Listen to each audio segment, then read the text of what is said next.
मला माहित नाही महापौर कशासाठी थांबले.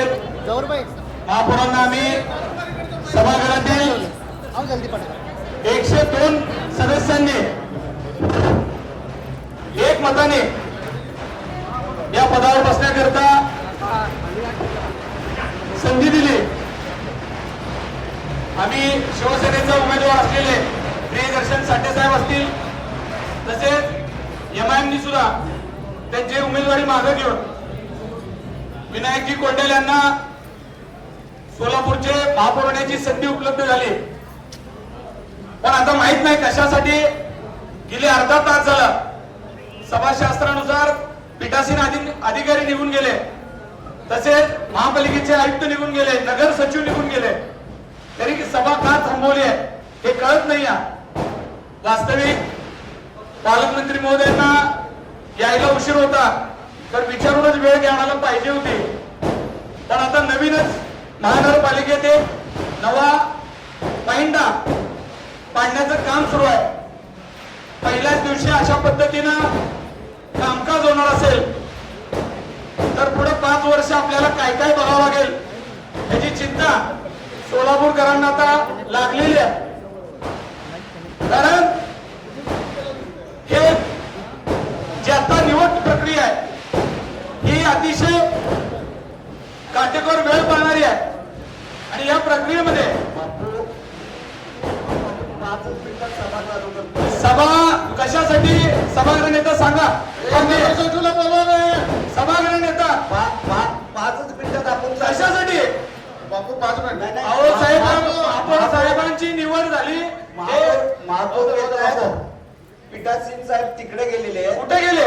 पलीकडे आहेत. अहो पीठासीन अधिकारी सांगून गेले की आम्ही आता संपलं, सभाशास्त्रानुसार माझं काम संपलेलं आहे 5 आणि ते निघून गेले. तुम्ही आम्हाला सांगा. आम्ही जाहीरपणे विनायकजी कोंडेल यांचं अभिनंदन करतो. एका बापू 5 विनायक कोंडेल यांचे वडील रामकृष्ण कोंडेल साहेब हे माझ्या वडिलांचे जुने सहकारी मित्र आहेत. त्यांनी पूर्ण खडतर परिस्थितीमध्ये आज विनायकला घडवण्यामध्ये काकांचा असेल, काकूंचा असेल, मोठ्या प्रमाणामध्ये वाटा आहे. त्यांच्या आले की यावेळेस सभागृहात येत असताना वेगवेगळ्या पक्षाचे वेगवेगळे लोक कमी जास्त मताधिक्याने निवडून आले. पण सोलापूर महानगरपालिकेत सगळ्यात जास्त मताधिक्याने निवडून येण्याचा मान सुद्धा विनायक कोंडेल यांना मिळाला. त्याचं मी त्यांचं मनापासून अभिनंदन करतो. आज त्याचबरोबर मी सुद्धा प्रभाग 7 मध्ये सगळ्यांनी तुम्ही मला बघितलंय संघर्ष करून 4000च मताधिक्याने निवडून आले. विनायक कोंडेल अतिशय स्वभाव सगळ्याला घेऊन जाणार आहे. अतिशय मितभाषिक, कधी ते रागावताना मी बघितलं नाही. ते रागात जरी असले तरी हसतात आणि खुशीत जरी असले तरी हसतच असतात. त्याच्यामुळे डोक्यात कोंडेल साहेबांच्या काय चाललंय ते अजून मला वाटतं वहिनी साहेबांना काही कळालं नाही. त्याच्यामुळे बाकीच्या नंतर कळायला खूप दूरच आहे. पण एक सांगतो, विनायक कोंडेल यांनी याआधी सोलापूर रुग्णालय येतं अतिशय बऱ्याच रुग्णांची सेवा सुद्धा त्यांच्या हातून झालेली आहे. सोलापूर रुग्णालय येतं त्यांनी एक संचालक म्हणून काम करत असताना बऱ्याच लोकांना न्याय दिलेला आहे. याच पद्धतीनं एक युवा उद्योजक म्हणून सोलापूरकर त्यांच्याकडे बघत असताना मला आशा आहे की त्यांच्या या पदाचा जो अधिकार आहे ते सर्वसामान्य माणसाला केंद्रबिंदू मानून ते येणाऱ्या काळामध्ये त्या अधिकाराचा वापर करतील. जिथे जिथे सोलापूरकरांना अडचण वाटेल तिथे विनायक कोंडेल स्वतः धावून जातील. पद आहे, पद जात आहे, पण त्याच्या आधी त्यांना सोलापूर महानगरपालिकेत स्टँडिंग कमिटीचा चेअरमन म्हणून काम करण्याची संधी मिळाली.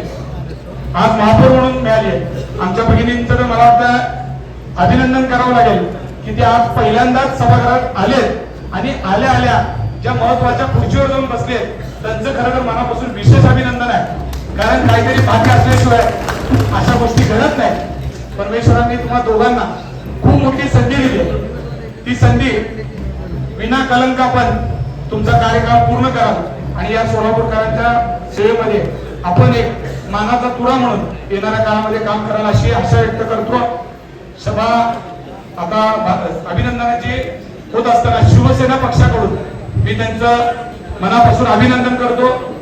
मी संकेत परिवार, थोरला मंगळवार तालीम, व्यक्तिशा अमोल बाळासाहेब शिंदे व माझ्या सर्व मित्र परिवारांकडनं, विनायक कोंड्याल असतील, आमच्या देवकरते असतील, या दोघांचं खास करून देवकरते या मराठा समाजातून येतात आणि आज मराठा समाजातून येणाऱ्या एका भगिनीला एक न्याय मिळाला असं मनाला वागव होणार नाही. आणि आपण पद्मशालीतनं कोंड्याल साहेब येते, तर या दोघांचे मनापासून आभार मानतो आणि थांबतो. जय हिंद, जय Maharashtra. Jayesh दर्बी collection cotton, linen यासह अनेक ब्रँडेड कंपन्यांच्या सुटिंग शर्टिंगसाठी जयेश दर्बी कलेक्शन, 7 रस्ता मोदी, पंकाविरी जवळ, सोलापूर. छोटे फंक्शन के लिए Mayur classic AC banquet hall मिलेगा सिर्फ 10,000 रुपयों में। Mayur classic AC banquet hall, Jule, Solapur. Management by spice and ice events.